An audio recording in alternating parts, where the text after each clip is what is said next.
YouTubers, influencers, they know how to make money. Okay. If I can make a video that can flame up women and say like, there's all the things that's wrong with women, I know I can get from that versus like, here's why or here's how you should love a woman. Yeah. Oh, you're saying the analytics are in favor of the negativity. That's how they make a lot of money.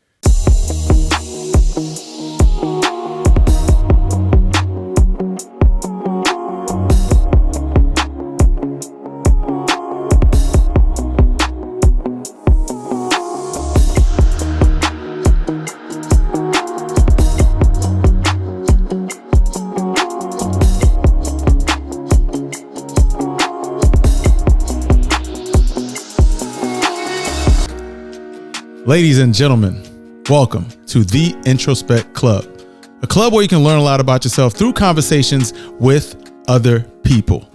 My name is Jeff Damisse, and I'll be your host.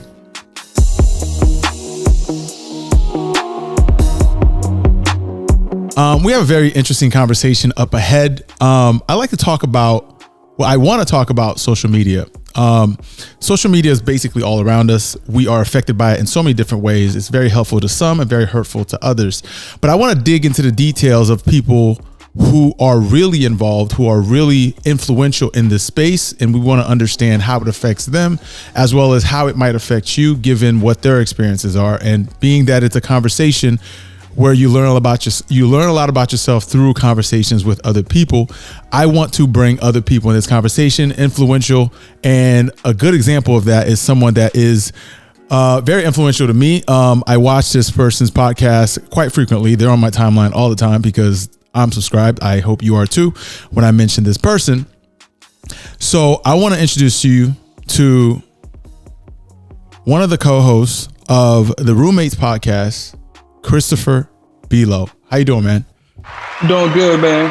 Welcome to the show, man. I appreciate you, man. For real. I appreciate you.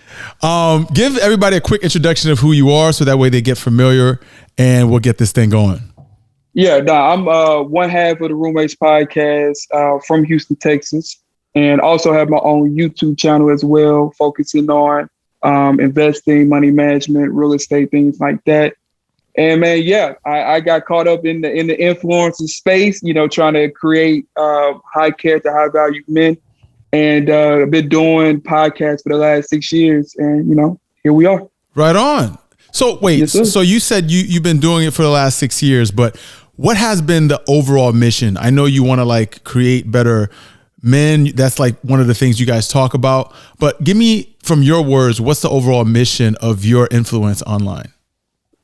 Man, everybody, I really love one of the biggest things about our show that we always been innovative, but we never really forgot where we are and where we came from. Mm-hmm. And it really started because we was a group of guys just leaving from college, and some of us a little bit older, all staying in the house as roommates. And we were having super late night conversations about business, about women, about money, about college, about God. And how we're all affected by everything, social media. And we decided we need to create a platform because other men have these conversations as well, or they need to have these conversations. If they don't have anybody to have them, then they can do it with us. And that's kind of how the Roommates got started. And I think that's one of the core foundings of everything is what we go through in life, we all kind of go through it very similar.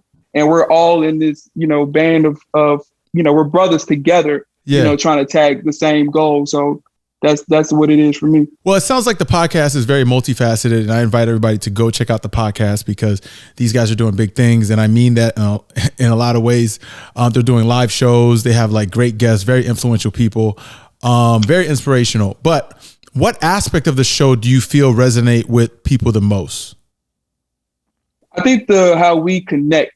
I think that's the biggest thing, how we connect to our audience and we really, be vulnerable and be open. And we understand the struggles that they went through and they're going through. And we may be ahead of them in certain areas, but we're not that far ahead of you. But which topics do you guys typically feel like people connect to the most? Like, what Oh, I topic? mean, relationships. Like, Re- I think that would be the number one, and manhood growth overall. Okay. If that's growing, mentally, emotionally, physically, financially as a man, I think that's what gravitates people towards as So is well. it mostly men that are really responsive to you guys? Yeah, yeah, I would say, I mean, 75-25, So in that area. So you guys have a lot of influence online with your platform, and people look to you for like advice, some type of exemplary person to like follow. But my question to you is, like, what are your thoughts on people learning about relationships online as a whole? Because it's a very unique space to be able to gather information for something that's so personal to an individual. 100%, man. It's both like a good thing and it's both a bad thing Okay. because we with social media we have so much access to other people and Yeah. we have also access to information.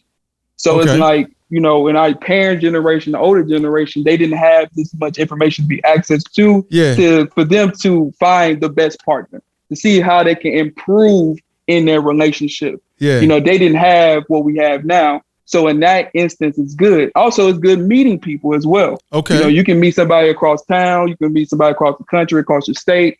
That's all pluses of having the internet and social media. Now, here's where we get. This is what we get. That's the part I'm waiting on. This is where it get. This is where it gets scary. Okay. Because everybody has an opinion. Everybody has some kind of influence out there, whether people believe it or not. Like, people are more followers than they are leaders. It's easier to just listen to somebody. Okay. It's easier to just follow what they say and believe what they say rather than doing the research yourself. Okay. And then also you gotta understand, I feel like if you really, how can I put this, 25 and up, like, you don't, like, it's not really impacting you crazy. Okay. But everybody 25 and down, to me, they don't have that much experience outside of social media. That's true. So which is crazy. Which is crazy to think about, given the fact that, like, some of the, I hate to sound like an old head, but like some of the influences that I had to like look after were people like in like social circles or in family units, and some of the people we saw on TV, they were just on TV. We weren't interacting with them, right? And you weren't getting to know their personal details the way that you're seeing now. So I can see what you're talking about from firsthand. So go on. Yeah, no, 100%, because these people are looking for answers, and they're also looking for relatability too. Yeah, if this guy has been in my position and I see him in a position that I want to be in, I'm more prone to listen, especially if I don't have friends in school, if I don't have older siblings, I don't have mentors in my life. These are people that I have access to. Like you said, they can talk to them. They can interact with them. Yeah. And they are more likely to listen to those people and listen to their influence, their experiences. And if you are only just receiving information, receiving data, but you don't have your own anecdotal, and you don't have context, and you don't have context as well. Sometimes you ain't got nothing. Yeah. So it's like, it's I can see how social media can influence a whole bunch of people. Yeah. And not the healthiest way possible, because you need some kind of life experience out there. Well, let's talk about that for a second, right? Because when I look at some of these influencers, right, some of these people online, like I'll be honest with you, I haven't been as active on social media until like literally about a year ago, right? Mm-hmm. When I decided to just join Instagram. Yep, I joined Instagram a year ago. All right, and I started getting access to so many different people in so many different ways. But what I noticed was there's a large population of people who have a platform, but there's like this layer of anger that is applied to the message, given whatever their experience was. And then they feed that same anger, that same frustration to their viewers, and they do it in such repetitious form that they become popular and they become a standard themselves. Right? So is that what you're talking? Exactly. Is that what you're talking about? Like the toxic? Man, that's definitely a part of it because, when you put out a video and it's rewarded about so many likes, so many comments, and people are like really behind you and on your back, it feels liberating to really, it's kind of like a stamp of approval. Okay. And that stamp of approval can get addicting. And then you don't even get me started on money. What do you mean? Don't even get me started on it because like we're all humans, right? So we like to see violence.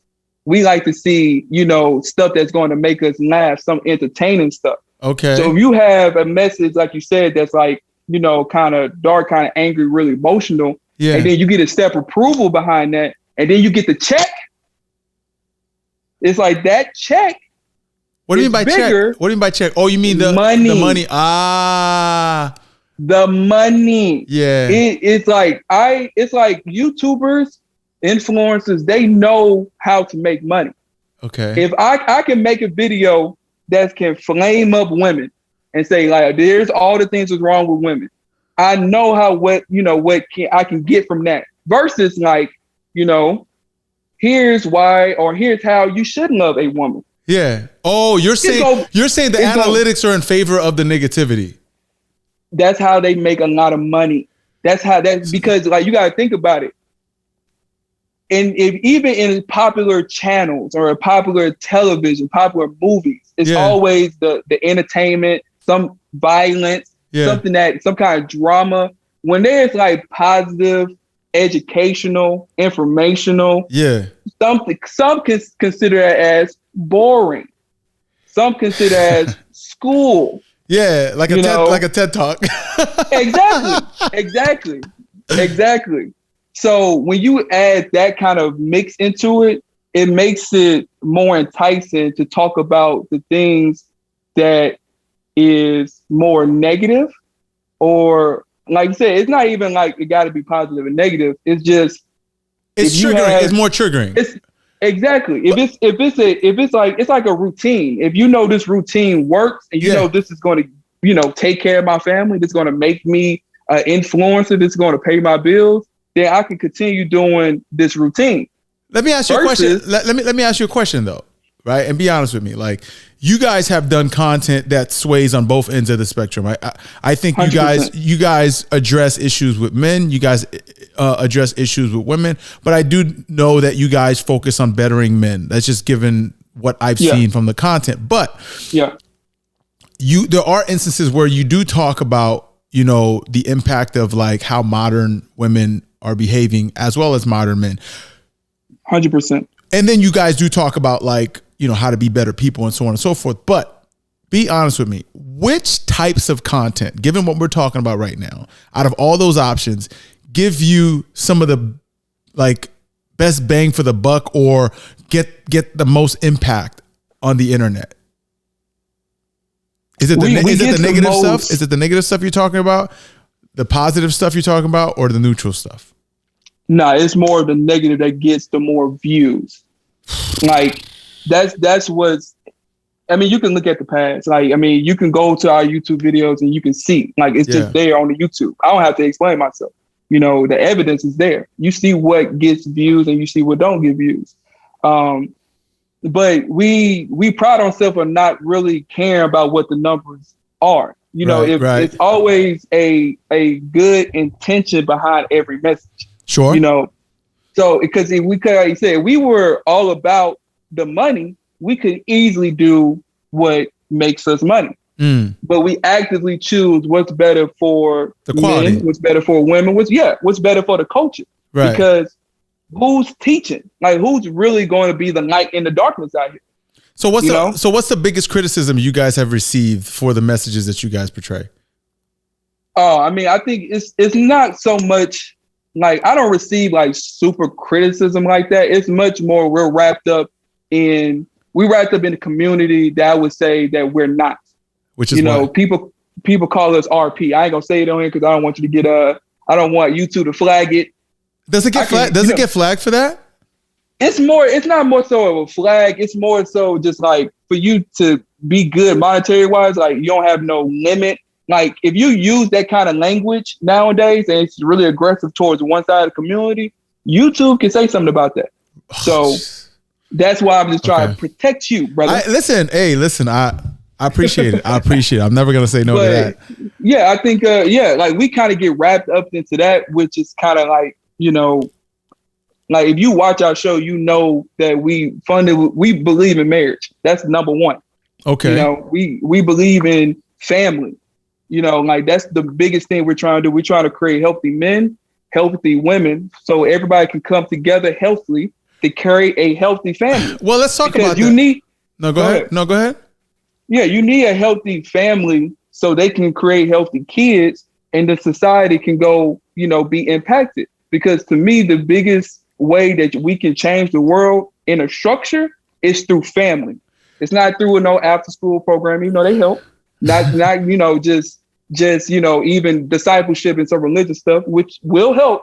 But to me, the most impactful thing that you can do is have a healthy family where you have the healthy man, healthy woman, and they're creating healthy kids. That's what I believe in. I can agree with that, especially in a world where you're influenced by so many different things that could derail your mission in life to be, real positive and impactful to the world that you live in. But you mentioned that a lot of the access that people had to information and to other people back then wasn't the same. So if you're talking about creating family in today's environment, it starts with online dating now. Right? Unfortunately. Unfortunately, yeah. So, okay, but we're here, right? So what are your thoughts on, what are your thoughts on online dating as a whole? Like I said, it's a tool that if you use properly, it can get the job done. But if you use the tool for the wrong reason, then it's not going to work for you. And I think that we have to, like I said, it's good that we have it, but I think also a lot of information out there can be damaging to a lot of people. Like to be able to just swipe, just be able to swipe through people. Yeah, it's you're shopping for humans. Exactly. I got a new delivery. Exactly. Exactly. I think it just desensitizes us a lot and it affects us more than what we think, because it's not only in-person life that we have to worry about. When you're in a relationship, you got to worry about what you do in person. You got to worry about what you do online. Yep. So there's so many things that, are plays a factor in relationships that can make it even tougher, in my opinion. Okay. Because now we see so many options. So now we're looking for one specific option. Yeah. You know what I mean? And now this option you don't even know to only want us. Exactly. And sometimes what people think they want, they don't even really know what it looks like.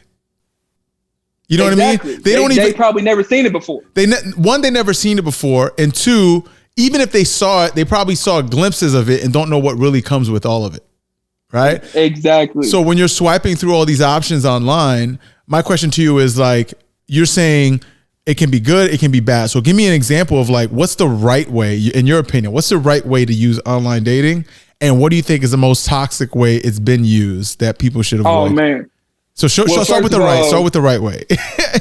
This is my way. You can choose this way if you want to choose this way. But disclaimer, folks. Disclaimer. This is what I do. You know what I mean? You can apply it to your life if you want to. Feel free. Okay. Me personally, when I was single, I wasn't really just on online dating apps like that. I know what works best for me, and what works best for me is in person. Okay. So if I'm going to, how can I put this? If I'm going to categorize things, I'm going to choose in person, that's my main, that's my number one go-to. As in you go, your social, you go to social events. Nights. Yeah, I'm going to game nights. I'm going to brunches. Picnics. I'm going to where people are around. Yeah, and you kind of let it. Now you gotta have to let it get like the game come to you, but that's a whole different podcast. Right? Hey, pimping is what pimping does. For real. So yeah, in person is my number one go-to.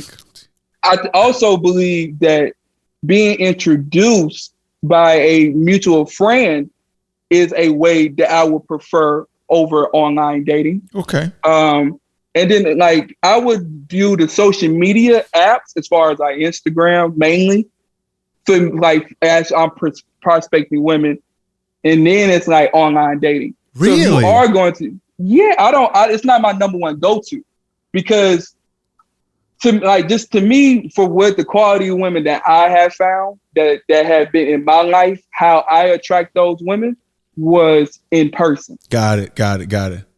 You know, I never had a glamorous experience online dating. And be honest with you, and this is not on no arrogant stuff, this ain't on cocky stuff. I never really used it because I didn't have to. Understood. Only time I really had to was when I moved to Indianapolis and I didn't know anybody. Got it. I realized it's a whole game that you have to play. You got to have the right profile picture. You got to have the right bio. You got to have the right pictures, angles, according to all that stuff. You know, I'm like, this is a whole different game because I honestly didn't do well on online dating. Got it. I'm not the online dating expert. A lot of women in Indianapolis did not want me for whatever reason. So like they didn't want the product I was giving out on the online dating app. So I say all that to say is I believe that online dating apps should be used in moderation. I think you need to go out there and have real life experiences with women, with men, you know, to actively, you know, like, because those memories are going to shape you in so many different ways, you know, socially, professionally, you know, everything. You know, it's going to work on your confidence. It's going to work on if you are shy or whatever the case may be. And those settings are going to work. And there's also a different level of engagement when you meet people online. I mean, exactly. but in person, when you meet people in person as opposed to online, because what I find is that like when you meet someone in person, they have a different level of accountability towards you as an individual, your feelings and the intentions that are at play versus online where to them, they're just communicating with a photo. Yeah, exactly. You see what I mean? And there's so many of them in that platform. It's not humanized enough. That's my opinion, right? Exactly. And like 100%. Like and I'm not saying that it's a bad thing that you can't meet people. I'm saying that if you're going to prospect using online dating apps, you have to at least get to a FaceTime as sooner rather than later, or it's meet in person so y'all can have a real human connection in some kind of thing. I don't think you should just stay on there and continue to like prospect and just be, you know, I've had people prefer to stay texting than to like have like phone conversations, stuff like that. But those people are easily written off. But let me ask you a question though. So that was your preference of the right way to approach using social media / online dating to meet people. So what do you think is the most toxic or negative way that not just social media, but specifically dating apps are being used that are unhealthy and toxic for the individual users? I think, like I said, I think the unlimited amount of options is unhealthy. I think using it as a main priority to prospect and get women or men is not the best way to do it, in my opinion. So to me, that's unhealthy. And also, I think it creates this, or further creates this culture of, how can I put this? Everybody is not as graceful anymore. If there's an indication of a woman saying this, it's a quicker red flag to a guy now. Or if a man says, "Oh, I'm a teacher," a woman wants, "No, I want a lawyer." It's quicker to just get rid of people now. Oh, because they have like labels and accolades that they've put in a criteria, like they've manually written it up. So they have their list. And then also they're not as graceful if there's like an interaction and they have a conversation they don't agree upon. Everything gets cut off a lot quicker. Wow. Like everybody, even in real life. I I think in real life to me, you can have a further conversation in real life because it's in person. And I think that when you're in person, it's a different dynamic. You have naturally more respect for somebody in person. I hope. Yeah. Naturally. Online, I feel like, I know, right? Online, a guy could be, or a girl could be any kind of disrespect for whatever reason. Ratchetry. Online. Ratchetry. Going crazy. Yeah. Yeah. So it's to me, it's just a world. To me, it's just a harder world to find true love than the actual real world. You're going on a platform when it's created to be social. Yeah. But it's not necessarily created to find genuine love. Right. Like, it's not necessarily the whole point of it, even though that dating apps are for you to meet people. But just that not having a real human interaction with the person and developing that connection, that's where you're missing out the most. Like I said, you can use it in moderation. If you really like meet somebody, it's like, cool, meet that person, then actually get to see that person in person, see how y'all really are versus just, texting in the DM. Let me ask you a question though. Like, you prefer to meet people on like in person and social events and so on and so forth. And I commend you for that. I'm like that as well. But I also understand the results that I also get online. I understand, right? Brother. Yeah. So there's like this chasm, right? But let me ask you a question. So as someone who prefers to meet people in person, you're still engaging with other people who are online in one way, shape, or another. So that world is still like meshed in with yours, whether you like it or not. So for instance, yes, if you're in a relationship with someone that you met in person, but that person, they were online or they are actively on social media or you're on social media, like, do you ever feel like a pressure to interact with your partner online through social media? And do your partners ever have high expectations of you to represent them in social media, like post them or things like that? Does that have any impact in you, regardless of the fact that you met these people met these people in person? Yeah, I mean, social media definitely has had an impact on me for sure.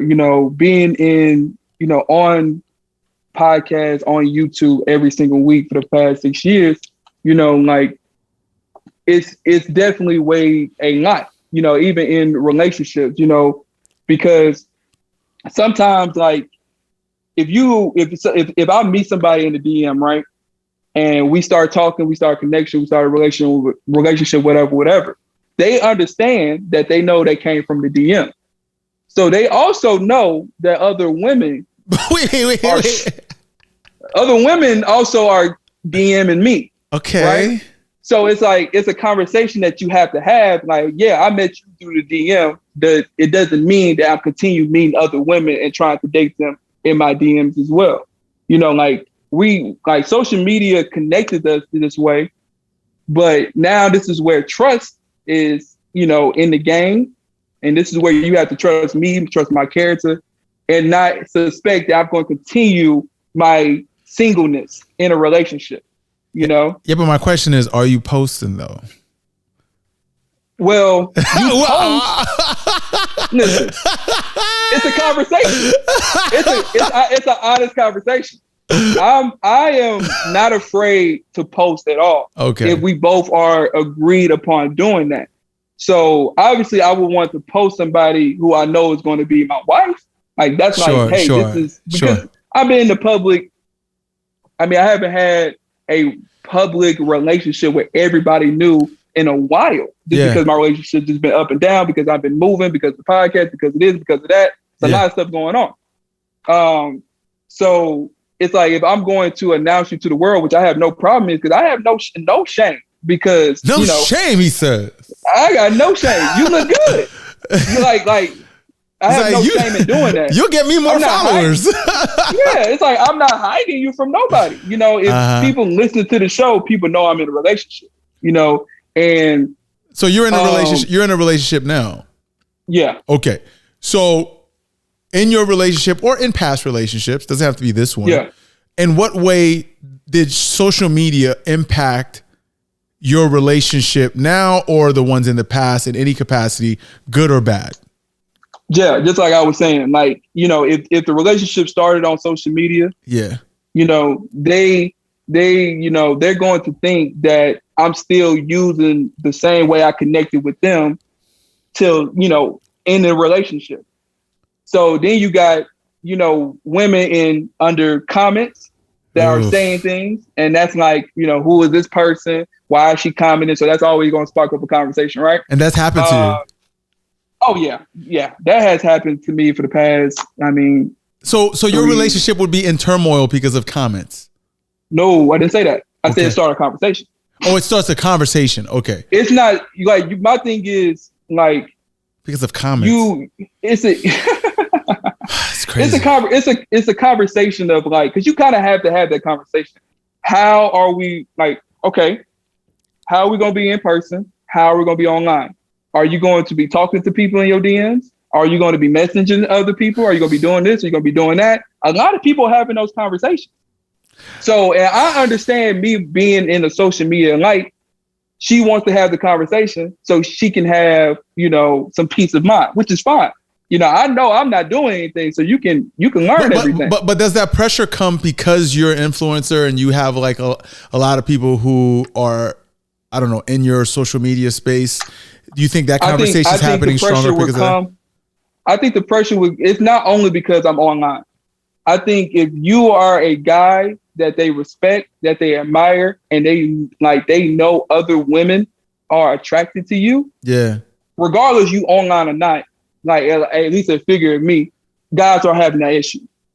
Yes, but like if you're a guy that is a desirable person, right? Yeah. But let's say you're not on social media, or you're not as active, or you don't have that much influence on social media, right? Those guys do exist. Like I used to be that guy where like I do a lot of things. I travel, I do business things, and I'm into a lot of things that people are thinking is like, oh, this guy's got stuff going on. But I wasn't on social media like that, right? So the conversations about like a woman's insecurity was based on different things. But like if let's say I was like out there in social media and I had like all kinds of impact, like 1 million followers or whatever the hell it is, would the conversations be any different, or just slightly, based on more so what you do online because you have so much presence online? No, yeah. I mean, the conversation would be 100% different. If you're not online and you don't have a presence online, then the conversation will be it will be different. Yeah.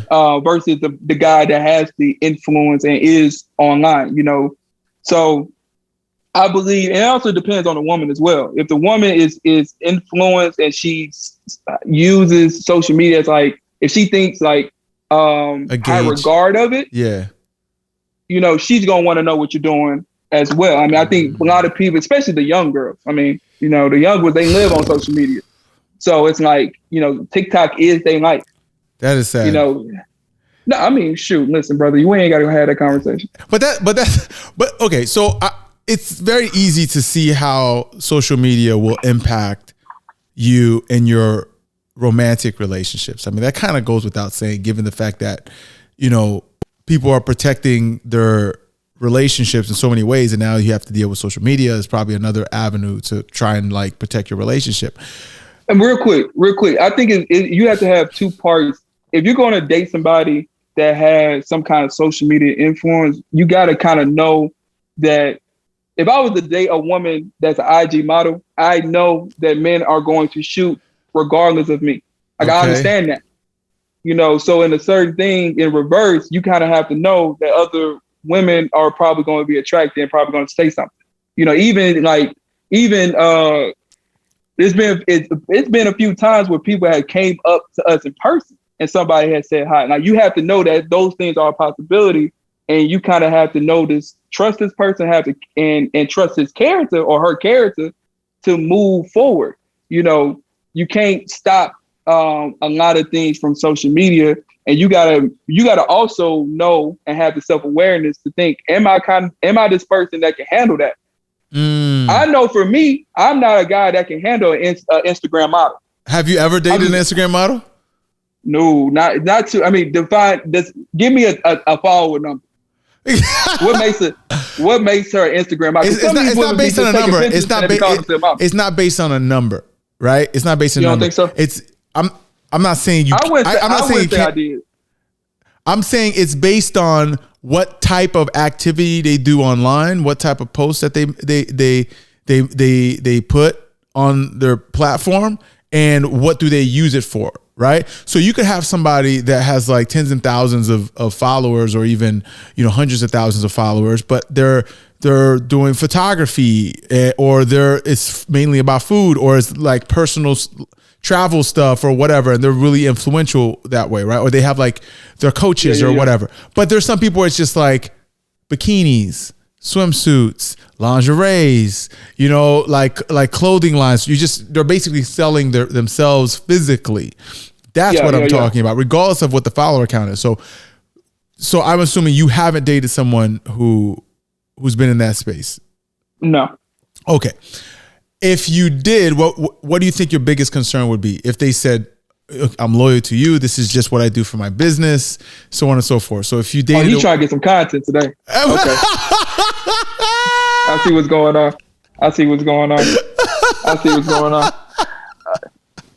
I mean, Lord, I mean, for me, it's not so much of like if I'm dating you and I'm calling you my girl, I 100% trust you. Okay. Like it's like if there's any kind of doubt or anything, like it's just no point even starting a relationship from jump, right?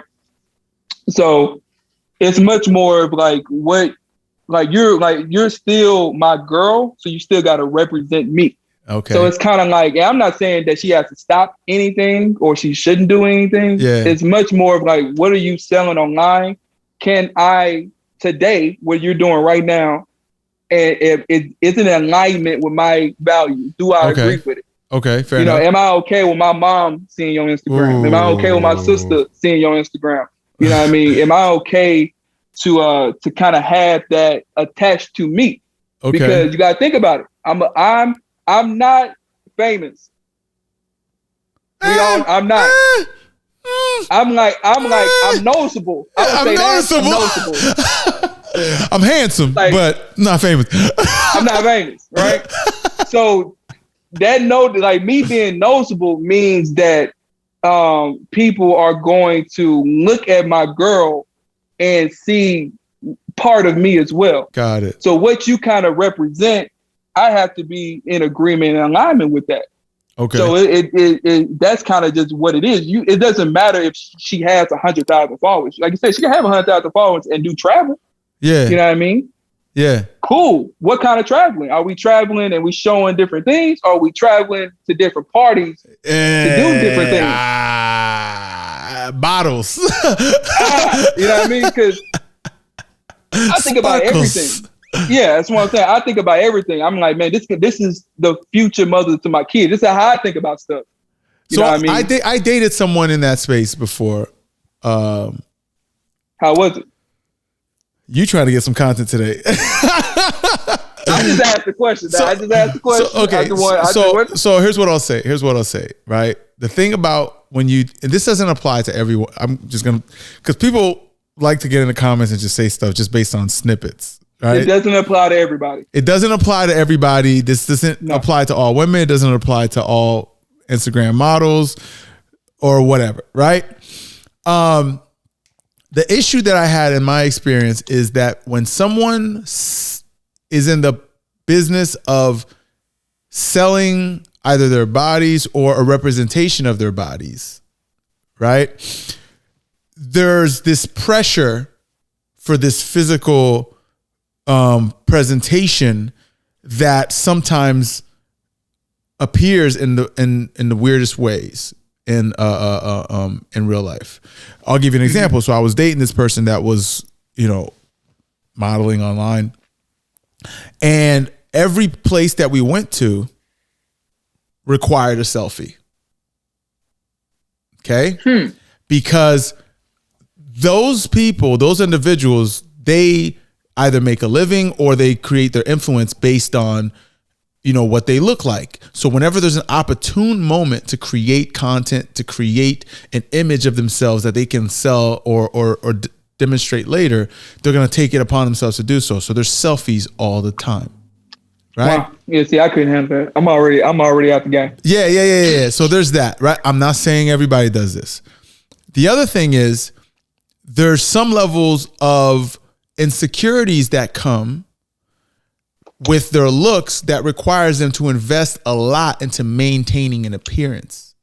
Oh man. Right? Preaching to the choir. Yeah. You're talking about hairdos, you're talking about clothing. So there's a lot of expenses that go into those things that that are often uncontrollable because they have to maintain this look. There's a pressure, right, to do that. Yes.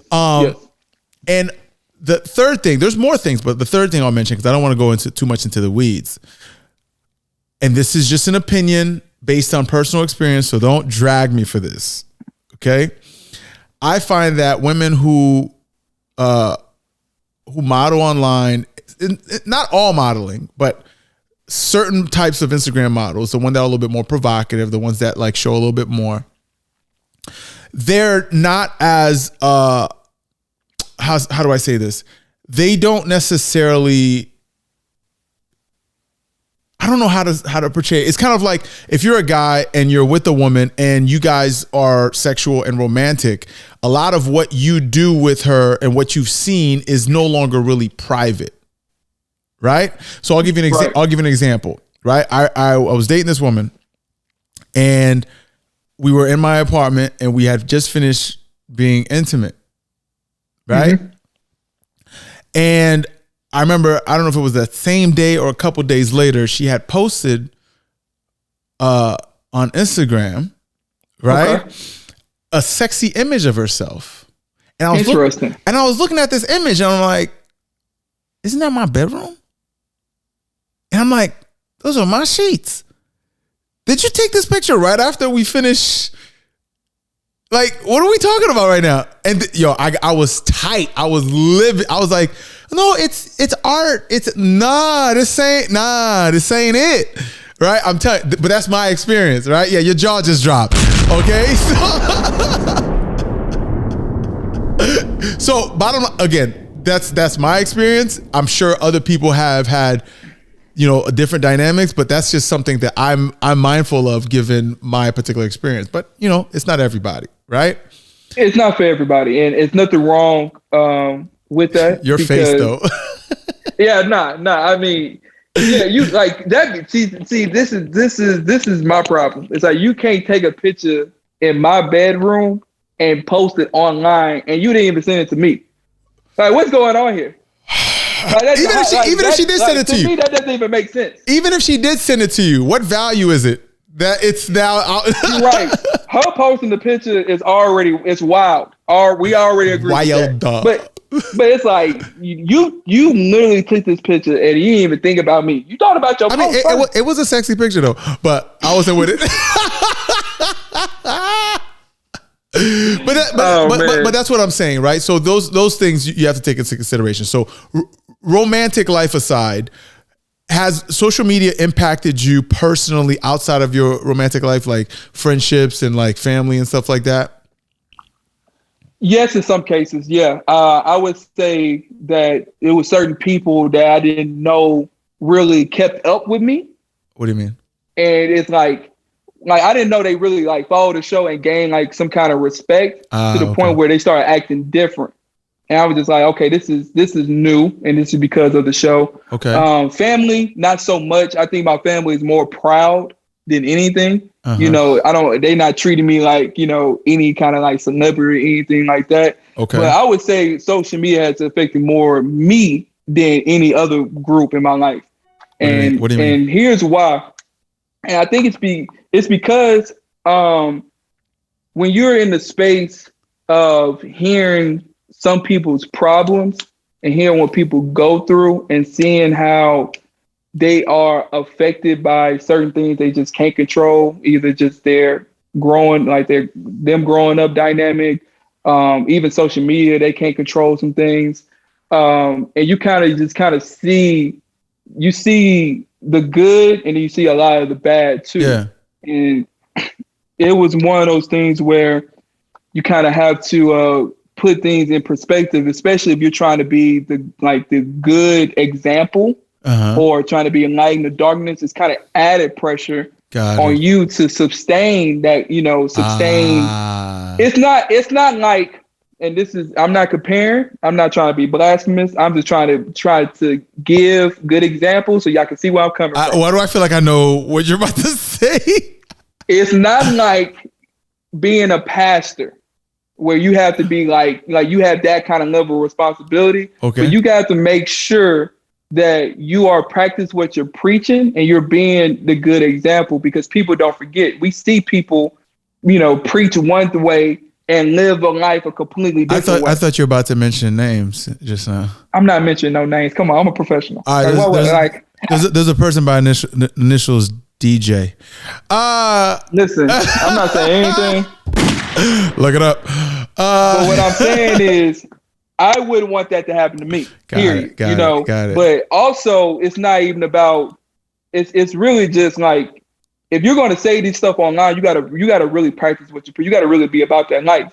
And then so you kind of have that added pressure, and then you hear and see some of the things in society that just doesn't look good for the future. Yeah. And it was really a lot of weight I put on myself mentally. Like, man, like there's a lot of issues I see here. And I know kind of like my life can be an example and can be a light to the darkness. But what if I screw up? What if I make a mistake here? What if I do this? And so now it's like I'm getting affected where I'm like, man, I'm turning around. Oh, there's thousands of men following me. Oh, wow. And they're hanging on my voice. They're hanging on to your words and they're following your movements. And your perceived failure has a bigger impact than if you were just a man moving. You don't want to let those guys down. It's not even about just like screwing up for whatever. It's just like, I don't want to be like, oh man, we can't believe in nobody. What I mean? That messes with your psyche. Yeah, it's like you want those guys to have some kind of hope. And I'm not saying they should put their hope in me. I'm just a man. But you do want to be like, hey, as you're following me, I'm trying my best to follow God. Okay. So don't put your hope in me, put your hope in God. But at the same time, I'm still have to walk in the right direction too. Yeah. I can't be like, hey, put your hope in God as I go this way. Yeah. You know what I mean? Yeah. And God doesn't have an Instagram account, or does he? Oh, no, or does he? That's the magical question. But okay, so it seems like your influence is impacting the way you move in the world in the most positive way, and it's created a certain amount of pressure, right? You're in a fishbowl. You're in a fishbowl. Okay. Because everybody, you don't know who knows you. Yeah. You don't know who's watching you. Yeah. Like, even if I go work out, I'd be sitting sometimes like, man, I just want to sit down a little bit longer. But I know it's a possibility that somebody trying to see what I'm doing in here. So it's like, you still got to be the example, which is fine. Paparazzi's everywhere. Nah, ain't no paparazzi. Ain't nothing like that. It's one of those things where, like, you try to make sure that you're leading well, Yeah. And by the grace of God, I had some experience with being in the fishbowl, like even when I was an RA on campus. Got it. Like, obviously you're not famous, but people know who you are, and you're supposed to be the example to the first. Yeah. Quote unquote. So you're used to leading in some capacity. Right. So yeah, I'm used to leading in some capacity, So it was more of like, it wasn't a huge adjustment. It was more of like, okay, like it's not just blacks, it's Hispanics, it's whites, it's it's in Dallas, it's in New York, it's in Atlanta, it's in Houston, it's in LA, it's in London now, it's in Nigeria. It's like, these people are really following me and really invested in my life. And my thoughts of breaking stuff down, what I go through, some wins, some losses, it's kind of like an older brother that these people don't have. Got it. That's how I looked at your podcast when I started following it and consuming the content. Like, I even pushed it to a lot of my other friends. My brother is subscribed to you guys, so we talk about some of the things that you guys talk about on the show. And, you know, it definitely impacts people in ways that, you know, you might not even know, even though you're hosting the show, right? There's individuals that are probably going through certain things, individual problems that they use your content to kind of like for some type of guidance. But even with that pressure that you're receiving, or that you feel like you have to be the right example, right?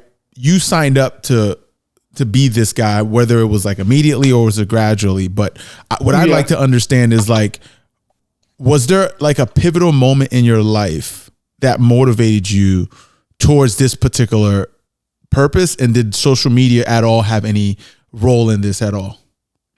Man,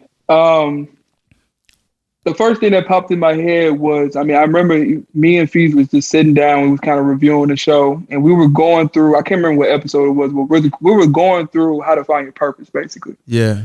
And as we was kind of breaking things down, you know, we realized that there's there's a lot of men that did not have the family. Yeah. Did not have the mother, the father, the older sister, did not have the religion experience that we had, because we both got saved in college through a church program at two different universities. Got it. You know, like we both had the social, we both had we had a really like good upbringing, and we had a lot of knowledge. Yeah. And with something where it was like a lot of men do not have this. Yeah. They don't have the fathers. They don't have, the older siblings. They didn't play sports. They don't know how to, what team camaraderie. They don't know brotherhood. Like they're getting all the information from, these different places. It's kind of like we need to really help create these men that are trying to get better for themselves. And, we saw a need.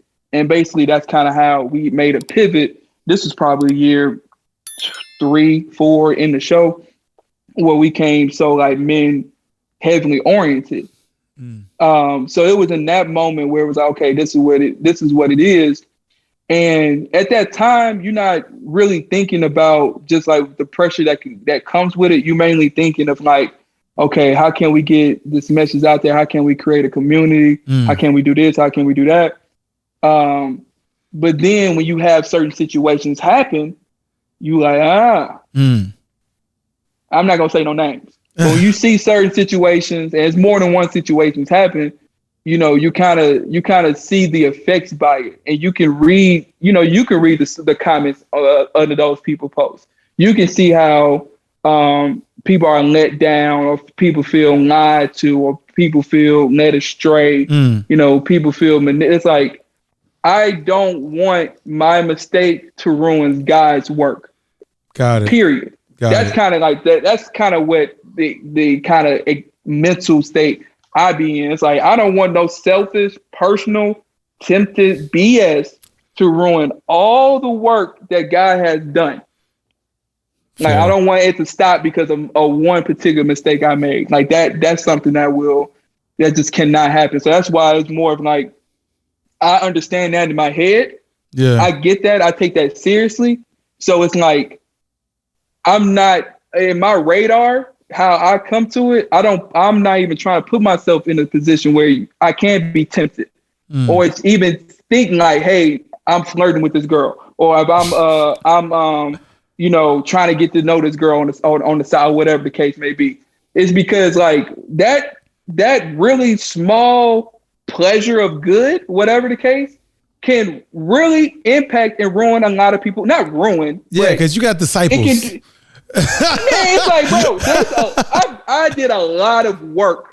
Yeah. And even going to the live shows and meeting these guys in person and hearing how, we had helped them grow in whatever area, it's something where it's like, this is what it's about. Yeah. It ain't about the clout.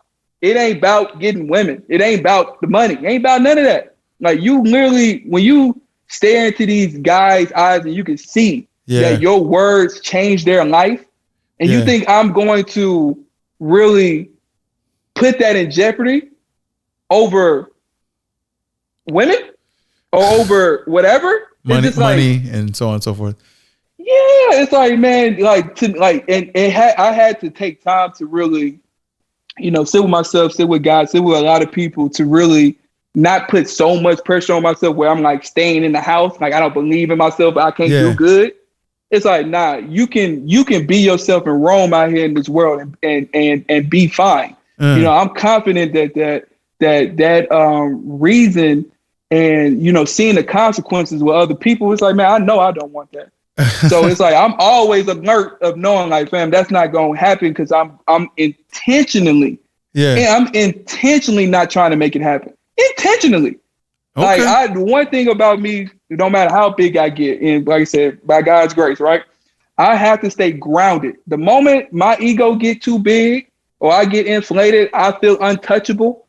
It's the moment that it's where God would humble me. And Jeff, brother, I am not trying to be humbled by God. Because the consequences are way too big now. It's just way too great. Think about it. If you made it, go ahead. No, if I made what?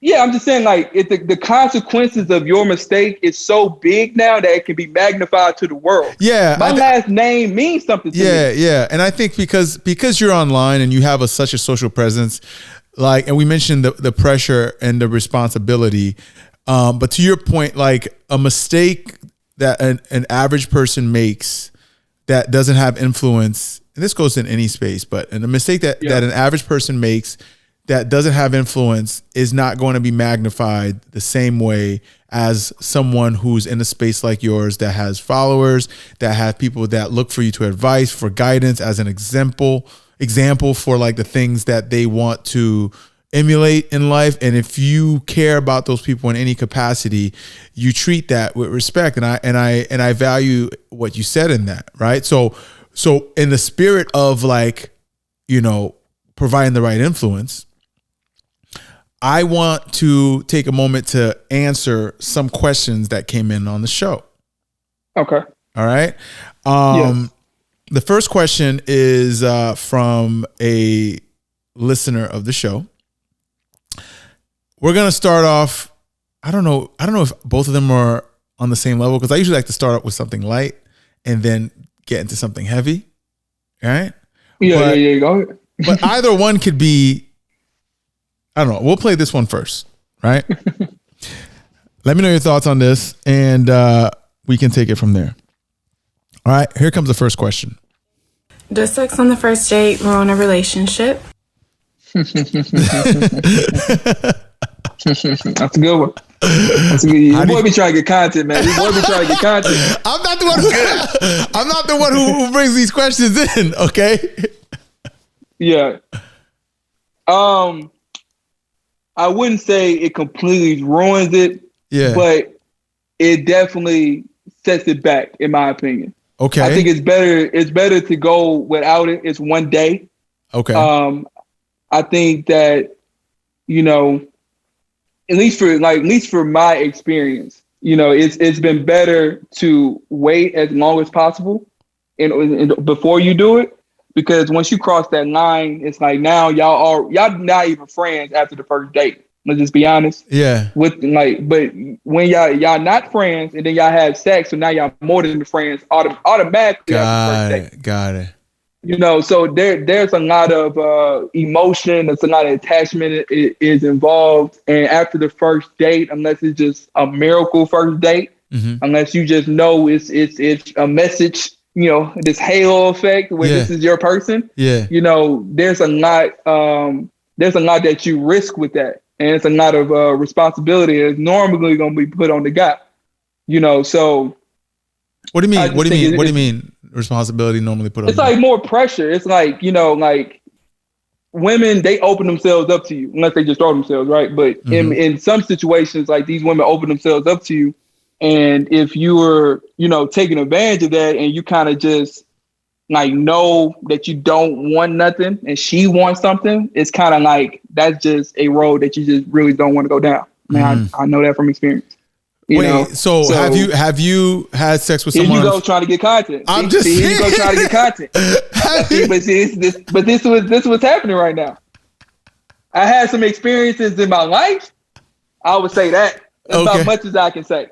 Okay, but given the examples you provided, I can relate to that, right? Yeah. In the sense that, like, well, first off, I want to address, like, the she asked, does sex on the first date ruin the relationship? It depends on which angle you're looking at it as, right? Because I kind of looked at the question in a different way.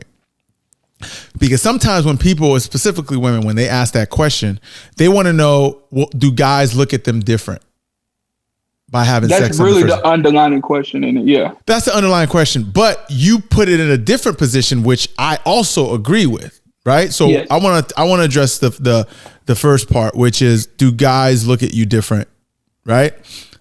If as a woman you have sex on the first date, what do you think? Me personally, if it was me. Personally, no, I don't look at you different, right? That's me personally, because let's be honest, I'm part of that first date sex too, right? I'm making the decision as well. Exactly. Yeah. So how am I to look at you crazy if I'm the one, True. Right? So True. That's one. But other men, I've been known to have conversations with men who have a big problem. I don't want to say big problem, but they put women in certain categories that they sleep with on the first date. I don't agree with that sentiment, right? But that's how they view it based on how they judge the woman. Now, on the other light, what impact it has on the relationship, that's a whole different conversation. And I agree with your point, which is having sex with someone introduces certain type of emotional and chemical reactions in you that might tint your lens of who that person is. Yeah. Right. And by the time you figure out who that person is, you might be too far gone, and it might be a little bit more toxic or dramatic in your relationship if you decide to continue in that interaction. So I don't necessarily promote to have sex on the first date. I just don't judge women or men who do it. But if you are going to do it, just take into account that there are these underlying emotional and chemical things that happen in your brain that might tint your view of the person, and you have to be mindful of that as you go ahead. Exactly. It's a risk, and it can be very rewarding, or it can be really costly. Yeah. And most of the time, it seems like it's more costly than it is rewarding. Right. So that's why it's more of just like, it's best to just, if you're trying to move forward into a relationship with this person, it's best to wait. If y'all just trying to hang and bang, do what y'all want to do. Hang and bang. Hang and bang. All right. Well, I appreciate that response. We have one more question, right? This question came from a previous guest on the show. And when you guys see her on the screen, you guys will recognize her. So let's get into it. How do you know when it's time to break up with somebody? When I want to even be more specific, like when nothing is particularly wrong. Meaning like, okay, they're not like cheating, or they're not like lying, or, how do you know when a relationship has kind of had its course? That's a good question. Great question. It's a great question. I think it's a lot of things that's involved. I think one, you have to have the self-awareness of knowing yourself and knowing when you're really in a relationship and when you're really out of it. Okay. Because if you gotta understand, like, there's certain kind of effort and certain kind of drive, and staying in a relationship is a choice. Yeah. And you feel like you dragging your feet. You are now paying attention to things that you wasn't paying attention to. Yeah. There's signs of like, man, I'm just not that into this person anymore. That you just cannot ignore. And I think, to me, if I feel like I'm not giving it my all every single day, like, that's when it's like, okay, I don't want to do it. Like, when it starts feeling like work, When it's like, when it starts feeling like more of like a drag, that's when it's like, okay, these are signs that it's like, all right, what's going on here? Like, what is this coming from? Like, let's talk about this type thing. And that's where you have to be really honest with yourself. And to me, if those feelings doesn't come back, if y'all don't have a good compromise or something, that's when it's kind of just, you have to let it go. So to me, don't ignore your signs. Don't ignore your body language. Yeah. Don't ignore just the energy that you give off. Like look for like you'll see different ways of like, man, I'm literally just going through the motions at this point. And like you just, because like to me, it's if somebody asks you, is this the person for you? Is the one, like, is this the one? And it's a hesitation. Well, I mean, it could be depending on. It's like, so you already messed up. But obviously, you got to have time in a relationship to really figure that out. But let me ask you a question. What do you think happens between when the person chose to be in that relationship and getting to a point where they feel like they have to separate, even though nothing particularly went wrong? How do you go from that? It's a lot of reasons. I think even this is a good one. Have you seen Love Is Blind, the new season? Okay, truth be told, I was casted to be on that show, but we're gonna get into that. The crazy thing is, bro, people have wanted me to go on that show. I'm like, fam, I do not want social media in my life. But anyway, wow, yeah, we'll talk about that. Yeah, we'll talk about that later. I probably shouldn't have said that. They told me. Anyway, it's all good. But I declined it. But anyway, whatever. We'll get into a whole thing. Anyway, So one of the things that was recognized from the guy that was dating this girl, that he wasn't physically attracted to her, but she was good in every area. Okay. So he was like, I'm gonna work on it. I'm gonna try my best. I'm gonna do this. I'm gonna do that, because she has everything else. Okay. But she was like, she the one that said, no, I don't want to continue a relationship because, you're not physically attracted, but whatever. But in that example, there has been times of guys will be like, man, I know I don't like about this person, but I'm still going to see and make it work. And women do it too. Where it's like, man, I can't get over. And then they like in a relationship, they realize they can't get over that one thing. Yeah. So it's like, you knew this was concerning. You tried it, and then it's like, okay, yeah, this person didn't cheat. This person ain't lying to you. This person ain't doing you wrong. But it's still not it. And it's because it was the original reason from the beginning. Yeah, yeah. So there's been that. And then there's experiences that you have in a relationship that just probably reveals itself. Like, okay, y'all want to live in different areas, or y'all don't have good communication, or he did something, against you. Well, this is about you. This is his experiences. This is under the premise that nothing really went wrong, right? You're right. So to me, it's just the original reason. Then it's something that has to come up, some kind of information or something that you knew in the past, but you just kept trying to work it out and it wasn't going to work. Here's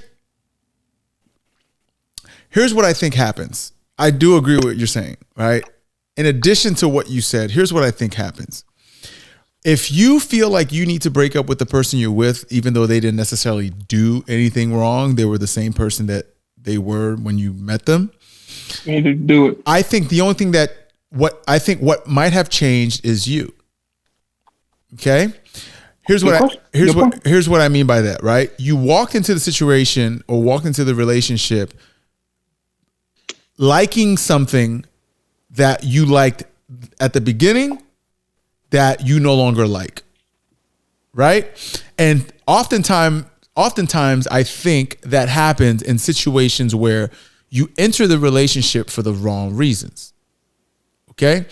If what you're entering the relationship for is something that is superficial, where it has like fleeting novelty, right? Later on, it's not going to have the same charm. Right? Versus if you're getting to know the person and you see tangible and substantial value that can be perpetuated over a long period of time, and you vet people based on those things, then it's easier to avoid getting into the pitfall of being in a relationship and then all of a sudden just not feeling it. Right? It's kind of like you're being in a relationship for the effects of the drug of being in love or being, in a companionship. But eventually that stuff wears off if it's not being held with any tangible value from the person. So to answer your question, like, how do you know? I don't know if she asked how do you know how do you know when?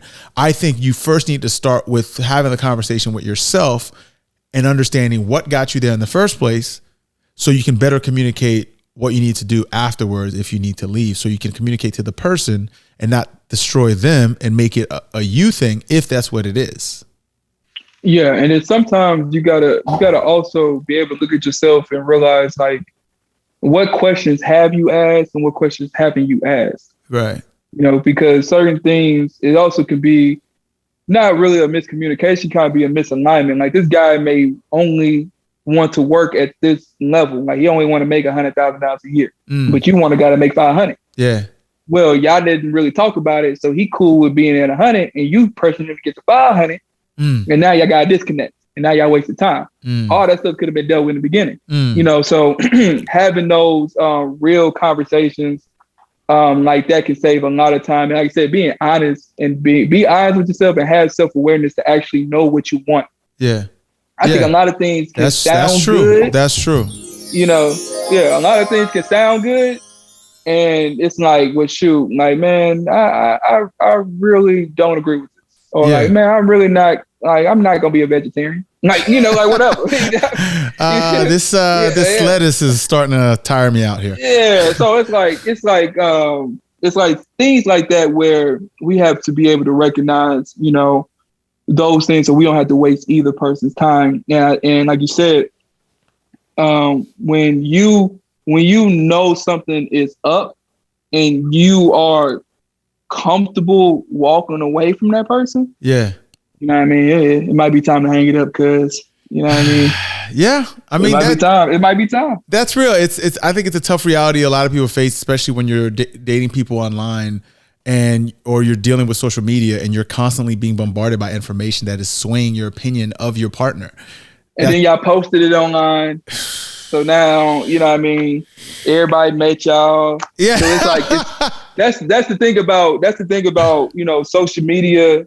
It's really gaining like ownership of that person. It's like kind of like a marriage. So when y'all, go away or go apart, it's gaining like a mini divorce. It's a public breakup. It's a public breakup, mini divorce. Like, without the assets going in one way, but the social assets are probably going in different ways. Exactly. So yeah, I mean, it affects us a lot. It's but to me, we have to create the best life for ourselves. We only get one chance at it. Yeah.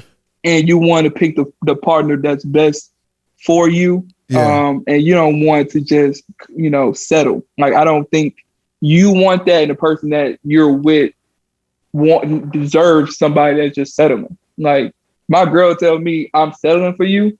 Oh no, you don't have to. Yeah. I don't want nobody to settle for me. You need to be. You good to go. You need. I'm cool. Yeah. If I'm not the number one draft, cut me. That's defense. Like, just cut me. I mean, I'll take my talents to the G League and I'll figure it out from there. You know what I mean? But you know what I mean? Like, that's what we not gonna do. You know what I mean? For sure. All right. Well, listen, I appreciate everything you shared on this entire conversation. This conversation could go on for hours, even though we're like limited on time. But let me ask you something. Give the audience an idea of like what question you have for the next guest on the show to answer, something that you've been grappling with that you think the next guest is going to be able to answer for you. No, this is good. And I wouldn't say this is something I'm personally wrestling with, but I think something that people ought to know is how is social media affecting my everyday life? Okay. I think that's a good one. And then my next question, I say we'll go through personally is, how do you know when it's time to make a shift in your life? Like, you've been in a direction, you've been on this path for so many years, but you feel like this path is coming to, like, running its course. How and when do you know it's time to make that right move? Okay. Does that make sense? I got it. Okay, cool. So those are your two questions. Those are my two questions. Right on. If that's allowed. All right, cool. No, that's a lot. Thank you for that. Give the audience an idea of like where they can find you, what kind of things you got coming up that they can participate in, and so on and so forth. Yeah, you all can find me on YouTube, Christopher Bigo. That's my personal YouTube account. And also you have the Roommates Podcast. You can type that in YouTube. That's where I co-host with the show, Hafiz. And then also, what else we got going on? Instagram, you can follow me on Instagram, Below, my last name, BELOWHTX,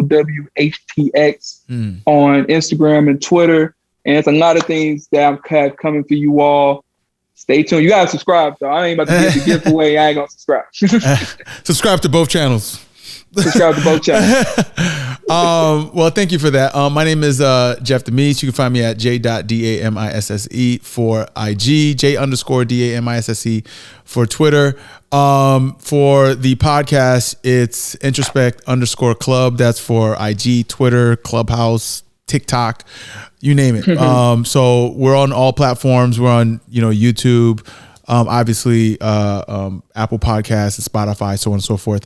If you have a question that you want us to answer on the show, similar to the questions that we answered today, please make sure you DM me. Also, if you are someone that lives a very unique life or had a very unique experience that other people can learn from, reach out to me. I might be able to get you on the show. Chris, thank you, man. It's been a pleasure. Appreciate you, brother. I appreciate you, man. Till next time. Till next time.